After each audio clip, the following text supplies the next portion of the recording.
सन्माननीय माझे इथे वडीलधारे मंडळी, युवा बांधव आणि संख्या फार मोठी नसली तरी आपल्या असण्याने ज्या कुठल्याही कार्यक्रमाची शोभा वाढवत असतात आणि कुठल्याही निवडणुकीची दिशा बदलत असतात त्या माझ्या मायमाऊल्या.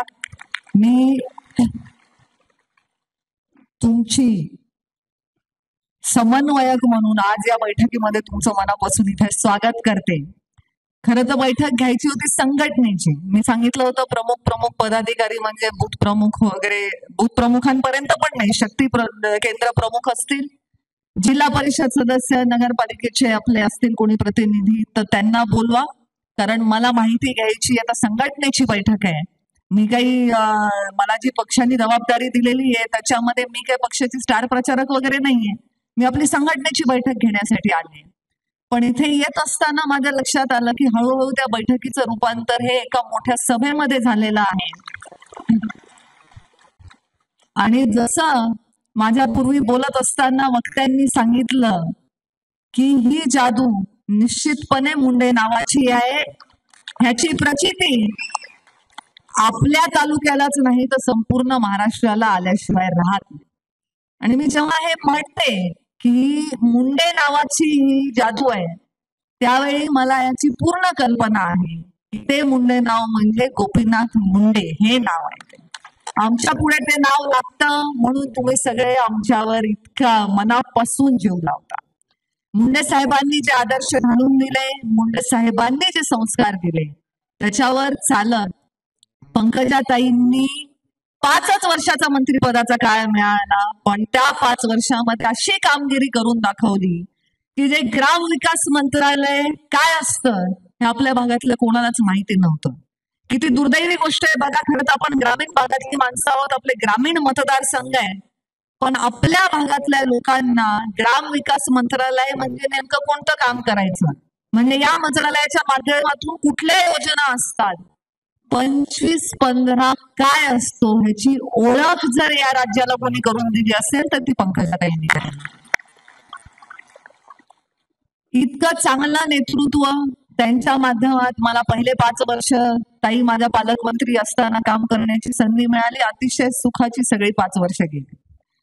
पण नंतरच्या 5 वर्षामध्ये मात्र पहिले 3 वर्ष कोरोनाचा काळ. आज आपण ज्या निवडणुकांना सामोरे जातोय तेव्हा आपल्याला हे विसरून जमणार नाही की ह्या 5 वर्षाचा लेखाजोखा नाही. हा लेखाजोखा हा 2 ते 2.5 वर्षांचा आहे. कारण साधारण 2.5 ते 3 वर्षाचा काळ हा कोरोनाच्या काळामध्ये आपला गेला. त्यामुळे ह्या पंचवार्षिकचा अहवाल हा खरा 5 वर्षाचा नाही. मी हे सगळे विषय का बोलते इथे, कारण जी जबाबदारी दिली ती प्रामाणिकपणे पार पाडण्याचे माझ्यावर संस्कार आहेत. मला सांगितलेलं आहे की या विधानसभांमध्ये जायचं, ह्याचं रिपोर्टिंग घ्यायचं आहे, तिथलं वातावरण बघायचंय. तुमच्या परीने तुम्हाला जे वाटतंय की तिथे काही केल्यानंतर महायुतीच्या आपल्या उमेदवाराला त्याचा फायदा होणार आहे तर ते तुम्ही करायचंय. मी ते करण्यासाठीच आलेले आहे. पण माझ्या पूर्वी बोलतानाच्या सर्वांनी एक एक एक एक एक गोष्ट सांगितली. मी डॉक्टर आहे पण मी स्पेशलिस्ट म्हणून आलेली आहे, स्पेशल जबाबदारी घेऊन. जनरल प्रॅक्टिशनर नाही, मी जीपी नाही, त्यामुळे मी सगळ्यांचे सगळे आजार एका बैठकीत सोडवू शकणार नाही. कोण गेलेले आहेत, कोण राहिलेले आहेत, कोण मनाने काम करतायत, कोण तनाने काम करतायत, हे विषय प्रत्येक निवडणुकीमध्ये प्रत्येक मतदारसंघामध्ये असतातच. तसे ते आपल्या मतदारसंघातही असतील. पण आपल्याला काय करायचंय तर आपल्याला निवडणुकी विकासाच्या मुद्द्यावर न्यायची. निवडणूक ही विकासाचा मुद्दा सोडून इतरत्र कुठेही भटकली नाही पाहिजे, त्याची दिशा हरवली नाही पाहिजे. ही जबाबदारी माझ्यावर आहे आणि ही जबाबदारी या मंचावर बसलेल्या आमच्या प्रत्येकावर आहे. मंचावर बसलेली लोक तुम्हाला सांगतील आणि तुम्ही तो संदेश सर्वसामान्य जनतेपर्यंत पोहोचवायचा आहे की उद्याच्या 20 तारखेला मतदानाच्या दिवशी इतर कुठल्याही गोष्टीचा विचार न करता आपल्यासाठी, आपल्या आडी अडचणीला धावून येणारी माणसं कोण आहेत, आपल्या सुखादुःखात सहभागी होणारी माणसं कोण आहेत, आपल्या तालुक्यामध्ये विकासाची कामं आणणारी माणसं कोण आहेत, त्यांच्या पाठीशी उभे राहा हे जाऊन सांगण्याची ही वेळ. लोकसभा निवडणुकीचा जर आपण विचार केला तर लोकसभेच्या काळामध्ये आपण सर्वांनी पाहिलं की एक वेगळंच वारं महाराष्ट्रामध्ये वाहत होतं आणि त्याच्या माध्यमातून जसे निकाल लागले ते आपल्या सगळ्यांच्या समोर आहेत. पण तेव्हाही निवडणूक ही विकासाच्या मुद्द्यावरती केंद्रित राहिली नाही आणि म्हणून जसे निकाल लागले तसे लागले. आता लोकसभेचे जे निकाल लागले त्याच्यापैकी खुश असणार इथं कोणी आहे का बरं? लोकसभेचे जे निकाल लागले त्याचं दुःख झालं असे किती लोक आहेत? त्यांनी हात वर काढला. मी तर दोन्ही हात वर करणार आहे. मग आता ज्या झालेल्या चुका असतात त्या दुरुस्त करण्याची संधी कशी असते? लोकसभेची चूक दुरुस्त करायची तर 5 वर्ष वाट बघावी लागेल. पण लोकसभेला जे घडलं ते विधानसभेला घडू नये हे जर करायचं असेल तर मात्र आपल्याला पुढचे 8 दिवस केवळ आणि केवळ विकासाचा मुद्दा घेऊन लोकांपर्यंत जाण्याची गरज आहे. मी आता बसले तेव्हा पाहिलं मतदारसंघातली महत्वाची कामं, ह्याच्यामध्ये ज्या प्रकारची कामं म्हणजे भौतिक विकासाची कामं असतील किंवा आज महाराष्ट्रात सर्वात गाजत असणारी मुख्यमंत्री लाडकी बहीण योजना असेल, त्याच्या लाभार्थ्यांची संख्या असेल, या सगळ्या गोष्टींची संख्या ही हजारोच्या घरात आहे आणि विकास निधीची संख्या ही कोट्यावधीच्या घरात आहे. पण खरंच विकासाच्या मुद्द्यावर निवडणूक जाते का? आपण बघतो, मी विचार करते असं जर असतं की निवडणुका या विकास केल्यामुळे जिंकता येत असत्या तर 2019च्या विधानसभा निवडणुकीमध्ये पंकजाताईंचा पराभव झालाच नसता. आणि पंकजाताई एकमेव उदाहरण आहेत असं नाही. आपण पाहिलं तर राजकीय जीवनामध्ये अनेक असे दिग्गज नेते ज्यांनी कधी ना कधी आयुष्यामध्ये पराभव पचवलेला. मग निवडणुका जातात कोणत्या दिशेने? निवडणुका होतातच कोणत्या मुद्द्यावर? तर प्रत्येक निवडणुकीमध्ये ना एक असं काहीतरी पिल्लू निघालेलं असतं आणि ते गपचूप कोणतरी सोडून देतं आणि मग ती सगळी निवडणूक त्या पिल्लाच्या भोवतीच फिरत राहते. आजकालच्या निवडणुका या सोशल मीडियावर जास्त होतात आणि ऑन फील्ड कमी होतात असं माझं स्वतःचं मत आहे. तुम्ही बघत असाल रोज काहीतरी नवीन मेसेजेस चालू असतात. व्हॉट्सअप झालं, फेसबुक झालं, इंस्टाग्राम झालं, रोज काहीतरी नवीन मेसेजेस आहेत आणि रोज काहीतरी त्या प्रचाराची दिशा बदलण्याचे प्रयत्न लोक करत असतात. या सोशल मीडियाच्या माध्यमाचा वापर व्हावा पण खरी आणि चांगली माहिती पसरवण्यासाठी झाला पाहिजे. शेवटी आजही आपण निवडणुकीच्या वेळी मतदानाच्या दिवशी बूथवर जाऊन मशीनचं बटन दाबूनच मतदान करतोय ना. अजून आपल्या देशाच्या लोकशाहीमध्ये व्हॉट्सअप वरती आमदार आणि फेसबुक वरती खासदार निवडून देण्याची प्रक्रिया सुरू झालेली नाही. त्यामुळे ह्याच्यातून बाहेर पडा.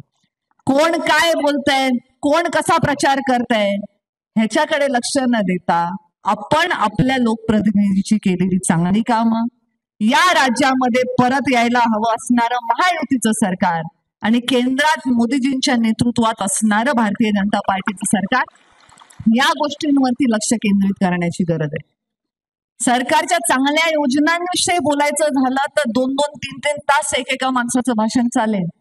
अगदी छोट्या छोट्या योजना जरी म्हटलं तरी प्रत्येक माणसाच्या, आज तुम्ही आपल्या मतदारसंघातल्या प्रत्येक गावामध्ये जाऊन बघा, प्रत्येक घरामध्ये केंद्र सरकारच्या किंवा राज्य सरकारच्या कोणत्या तरी योजनेचे किमान 2 लाभार्थी तरी तुम्हाला सापडतील. इतकं चांगलं काम करणाऱ्या सरकारच्या चांगल्या योजना घेऊन जायच्या. बाकी हे इकडं बघूच नका. मला सांगा, या मुद्द्यांवर आपल्याला निवडणूक लढवायची आहे. तुम्ही आता इथे मोठ्या संख्येने सगळे माझे पुरुष बांधव इथे उपस्थित आहेत. तुम्ही लाडकी बहीण योजनेने खुश आहेत का दुःखी आहेत? चांगलं, बरं झालं एकदाच ह्याच्या तोडून ऐकून घेतलं. कारण महिला तर खुश आहेत पण कधी पुरुषांना कोणी विचारलंच नाही की डायरेक्ट आमच्या घरी आमच्या बायकोच्या हातात 1500 रुपये महिन्याचे पडायला लागले आणि आम्हाला काय वाटतं हे विचारा, असं कोणी तुम्हाला विचारायचं नाही. अशा चांगल्या योजनांचा प्रचार आणि प्रसार करायला पाहिजे ना, की कोण कुठे येतंय, कोण कोणत्या मतदारसंघात दौरा घेतंय नाही घेतंय ह्याच्यावरती, ह्याच्या भोवती निवडणूक कशी काय फिरू शकते. मी आज इथे आले का नाही आले ह्यानी 5 वर्षामध्ये 10 वर्षामध्ये मोनिकाताईंनी केलेली कामं पुसून जातात का? त्या आमदार म्हणून त्यांनी जे कामं केलेली आहेत ती तर तिथेच आहेत ना उपस्थित. मग मी आज येईल का नाही, मी 4 वाजता येईल का मी 7 वाजता येईल, हे निवडणुकीचा रंग कसा बदलू शकतो. पण गंमत आहे, ही मजा अशी आहे की मी आज येणार मग मी उद्या येणार आहे का नाही येणार, उद्या मी किती कार्यक्रम घेणार ह्याच्यावरही लोकांनी अंदाज बांधायला सुरू केलं असेल. आणि मी सांगते तुम्हाला मुंडे साहेबांच्या आठवणींना स्मरून की उद्या जर ह्याच्यावर एखादा टॉक शो नाही बसला युट्यूबच्या चॅनलवर तरी सुद्धा मी आश्चर्य मला वाटणार नाही जर एखादा टॉक शो बसला तर. अशाच चर्चा चालतात. मला तिथे ज्या विधानसभेचं दायित्व आहे त्याच्यामध्ये मला काही कामं करणं आहे. त्या गोष्टी निपटून अजून आपला प्रचार 18 तारखेपर्यंत आहे. जसं जसं ज्या ज्या ठिकाणी वेळ देता येईल त्या त्या ठिकाणी वेळ देण्याचा मी पूर्ण प्रयत्न करणार आहे. पण हे जे मी तुम्हाला सांगते हे व्हॉट्सअप आणि फेसबुक वाले लोक ते जसे तुमच्याकडे तसे ते आमच्याकडे पण आहेत. आता तुम्ही विचाराल मग ताई उद्या समजा तुम्ही थांबले असते तर चांगलं झालं असतं. 100% चांगलं झालं असतं. पण उद्या आहेत आमच्या संध्याकाळी परळीमध्ये सभा. परळीमध्ये म्हणजे पंकजाताईंच्या उपस्थितीमध्ये धनुभाऊच्या प्रचाराची सभा आहे. मग ही व्हॉट्सअप आणि फेसबुक वाली गँग लगेच तयार असते. ते दोघं आहेत एका मंचावर मी नाही दिसले की बहीण भाऊ एकत्र प्रीतमताई नाराज तयार बातमी लगेच तयारच असते. परळीत असून देखील प्रीतम मुंडेंनी फिरवली धनंजय मुंडेच्या प्रचाराकडे पाठ. मी तुम्हाला सांगू शकते की काय हेडलाईन येते. घाबरते का मी तर नाही घाबरत. पण जसे इथले गैरसमज दूर करणं गरजेचं तसं तिथलेही गैरसमज दूर करावे लागतील ना. शेवटी पाथर्डी मुंडे साहेबांची मावशी असली तरी परळी माय आहे ना. मायेकडे दुर्लक्ष करून कसं जमेल. आणि त्या नात्याने तुम्ही तर माझी आजी झालात पाथर्डी बरोबर आहे. मुंडे साहेबांची मावशी म्हणजे आमची आजी झालात. आजीचं मन मोठं असतंय. आपण आपल्या लेकराचं एखादी गोष्ट नाही माफ करत पण नातवंडांची माफ करत असतात. तेव्हा आजीने मन मोठं केलं पाहिजे. थोडासा दौरा इकडे तिकडे झालेला तुम्ही समजून घेतलं पाहिजे. गंमत वाटायची मला फॉर्म भरायच्या सभेसाठी पंकजाताई जेव्हा भाषणाला उभ्या राहिल्या लोक असेच तेव्हाही हेच प्रश्न चर्चा संवाद चालल्या होत्या. ताईंनी भाषणाच्या ओघाओघामध्ये बोलताना म्हणाल्या अरे माझी बहीण आहे तिचं मी बघणार नाही का. तिला मी कुठेही उभं करीन. मी तिला नाशिक म्हणून उभी करीन. ताई असं म्हणाल्या की मी तिला नाशिक मध्ये उभी करेन. ह्याचा अर्थ लगेच आम्ही नाशिकचा सर्वे वगैरे केलेला नव्हता. नाशिक वरून म्हणाल्या ओघाओघात बोलल्या कारण नाशिक माझं सासर आहे. त्यामुळे सहज त्यांचा बीड नाही तर नाशिक हा सहज तोंडातून निघून गेलेला शब्द होता. त्याच्यामध्ये काही फार मोठा गहन अर्थ होता अशातला भाग नाही.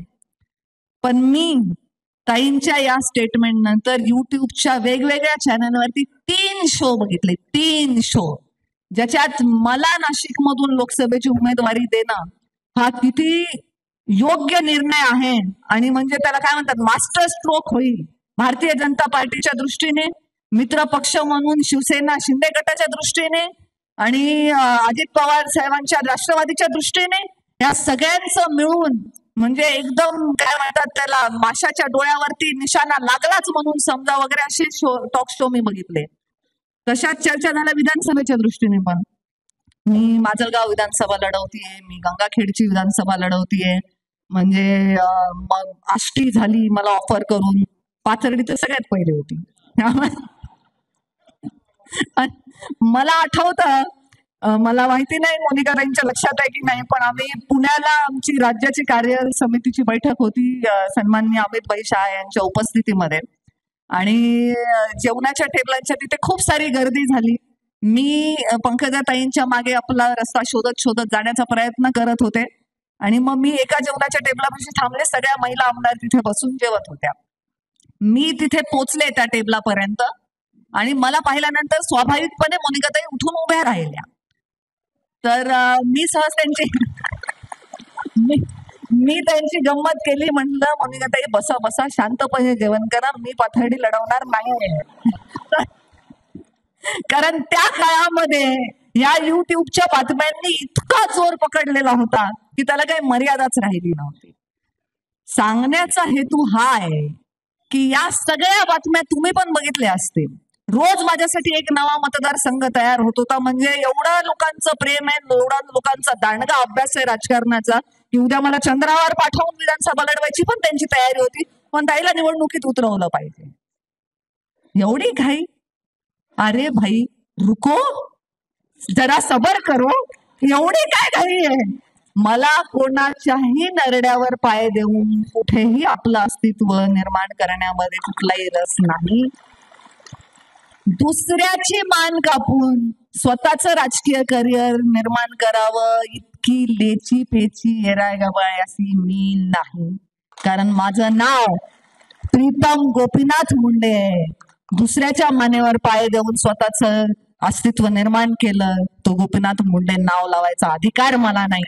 त्या मुंडे साहेबांची मी लेख आहे. संघर्ष मुंडे साहेब म्हणलं की संघर्ष, मुंडे साहेब म्हटलं की संघर्ष आपण सातत्याने ऐकतो. साहेबांचा संघर्ष तुमच्यापैकी जे ते टोपी घातलेले, चष्मा लावलेले, केस पांढरे झालेले आहेत सगळे, त्यांनी पाहिलेला आहे. पंकजाताईंचा संघर्ष जीन्स पॅन्ट घातलेल्या मुलांनी पाहिलेला आहे. आपण हे सगळे संघर्ष पाहत आलात, मग मी पण साहेबांचीच लेख आहे ना, थोडासा संघर्ष माझ्याही वाटायला येईलच की. सगळं मला ऐकतं कसं. पहिली निवडणूक आयती झाली, ताई पालकमंत्री होत्या, एकदम सहज सोपे, अलगद अगदी कापसावर झेलल्यासारखे 5 वर्ष गेले. दुसऱ्या निवडणुकीमध्ये असाच कडवट प्रचार झाला बीड लोकसभेमध्ये, पण तरी सुद्धा लोकांच्या प्रेमाने आणि पंकजाताईंच्या अतिशय नियोजनबद्ध पद्धतीने ताईंनी जे चक्रव्यूह रचलं निवडणुकीचं, त्याच्यामध्ये बीड जिल्ह्याच्या इतिहासात जेवढ्या कधी मिळालं नाही तेवढं मताधिक्य घेऊन 19ला पुन्हा एकदा मी संसदेमध्ये गेले. माझ्यासाठी माझा राजकारणाचा प्रवास सोपा होता. पण ज्या मुंडेंचा मी डीएनए सांगते, त्या मुंडेंच्या डीएनए मध्ये संघर्ष लिहिलेलाच आहे. कदाचित आता माझी संघर्षाची वेळ असेल, माझी तक्रार नाही. तुम्ही बघता का मला कधी कुठेही त्रागा करताना, कधी कुठे आरडाओरडा करताना, कधी कुठल्या मागण्या करताना, कधी कुठल्या नेत्यांचे उंबरे झिजवताना, मला हे द्या, मला ते पाहिजे, मला काही नाही पाहिजे. आणि गोपीनाथ मुंडेंची लेख आहे, हेच पद या जगामध्ये कुठल्याही पदापेक्षा अतिशय मोठं आणि महत्वाचं आहे. आज इतक्या मोठ्या संख्येने जिथे आपण केवळ कार्यकर्ते अपेक्षित होते, एक संघटनेची बैठक घ्यायची होती, त्याला सभेचं स्वरूप यावं, ह्याचं काय कारण आहे? तुम्हाला काय देणं घेणं? बीड जिल्ह्याचे खासदार कोणी का असताना त्याच्याशी, तुमचे खासदार आणि बीडचे खासदार तर वेगळे वेगळे. मी तुमच्या शेजारच्या जिल्ह्याची खासदार आहे. समजा मी आज खासदार असते तरी सुद्धा असं काय पडलं असतं तुम्हाला म्हणजे? तुम्ही इतक्या प्रेमाने, इतक्या उत्साहाने येता कारण मी मुंडे साहेबांची लेक आहे, मी पंकजाताईंची बहीण आहे, या गोष्टीसाठी तुम्ही येता. मग हे कोणी काढून घेऊ शकतं का? ते तर अजन्म आमच्या सोबत राहील. शांतपणे राहणे, योग्य वेळेची वाट पाहणे आणि आपल्याला जेवढं दिलेलं आहे तेवढंच काम करणे, एवढं जर माझ्यासारखं सगळ्यांनी केलं तर हे सगळ्या व्हॉट्सअप आणि फेसबुकच्या इंडस्ट्रीज बंद पडतील, एवढं तुम्ही लक्षात ठेवा. आपल्याला जी निवडणूक आहे ती सामान्य जनतेपर्यंत जाऊन प्रत्यक्ष मैदानात उतरून लढायची आहे. आपल्याला निवडणूक ही व्हॉट्सअप आणि फेसबुकवर लढवायची नाही. ह्याची खूणगाठ आज तुम्ही सगळ्यांनी मनाशी बांधा. पुन्हा एकदा आपल्याला देशामध्ये मोदीजींच्या नेतृत्वामध्ये आलेलं जे सरकार आहे त्याच्या माध्यमातून राज्यात महायुतीचं सरकार आणायचं आहे. महायुतीचे हात बळकट करण्यासाठी आपल्याला आपला एक एक आमदार निवडून देणं ही त्या आमदाराची नाही, आपली गरज आहे. हे लक्षात ठेवून तुम्ही या 8 दिवसामध्ये काम करावं. बाकी कोणाच्या येण्याने, कोणाच्या जाण्याने निवडणुकीवर परिणाम होत नसतो. जो माणूस प्रामाणिकपणे काम करतो त्याच्या पाठीशी जनता उभी राहतच असते.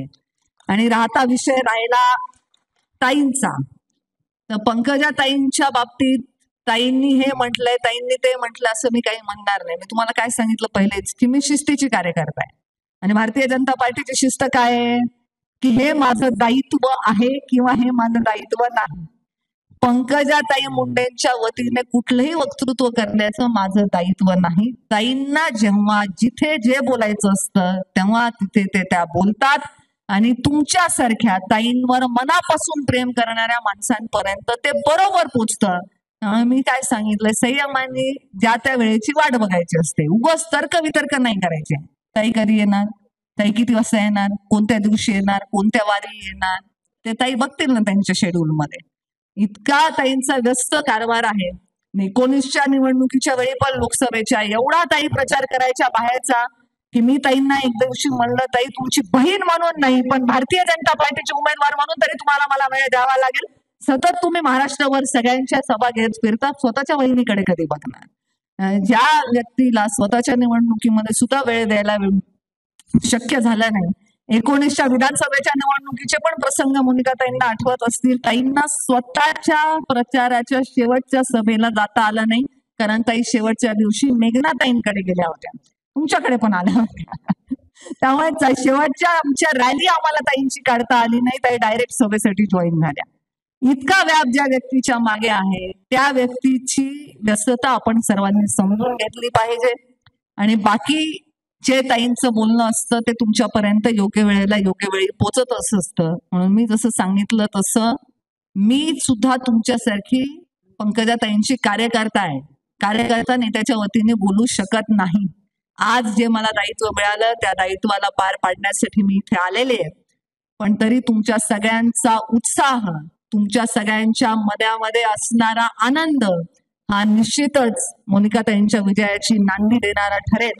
एवढंच या निमित्ताने मी सांगते तुम्हाला सगळ्यांना. मी पुन्हा एकदा आपल्या महायुती सरकारचे हात बळकट करण्यासाठी आपल्या उमेदवारासाठी झोकून देऊन कष्ट करा आणि जास्तीत जास्त आपले उमेदवार निवडून येतील यासाठी आपण सर्वांनी प्रयत्न करा. एवढी विनंती. सध्या मला कुठे आगे बढायचं नाहीये, इथंच आहे. त्यामुळे आता आगे बढायचं नाही. आता आगे बढायच्या घोषणा मोनिकाताईंच्या द्या.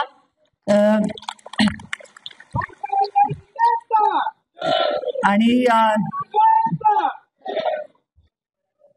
आज ज्या कौतुकाने ज्या उत्साहाने तुम्ही माझं स्वागत केलंय त्याबद्दल मी तुमचे मनापासून खूप खूप आभार व्यक्त करते.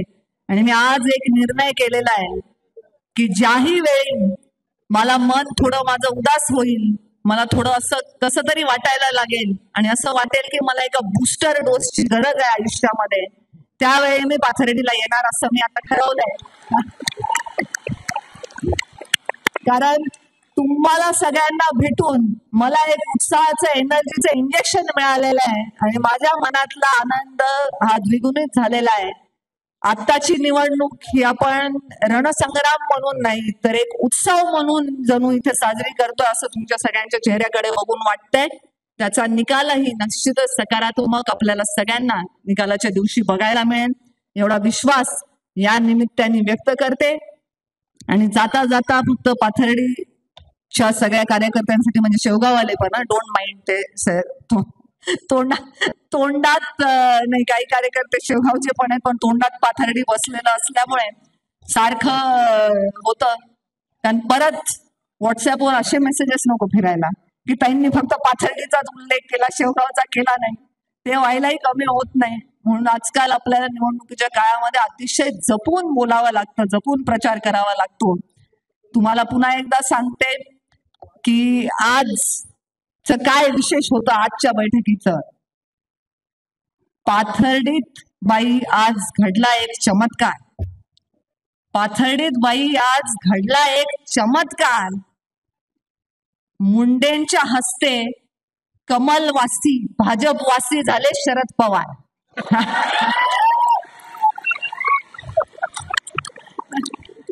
त्यामुळे चमत्कार करणाऱ्या पाथर्डीकडून निवडणुकीच्या निकालामध्ये सुद्धा चांगल्या सकारात्मक चमत्काराची अपेक्षा करते. तुमच्या सगळ्यांच्या प्रेमासाठी पुन्हा एकदा तुमचे कोटी कोटी आभार व्यक्त करत आपल्या वाणीला विराम देते. एबीपी माझा, उघडा डोळे बघा नीट.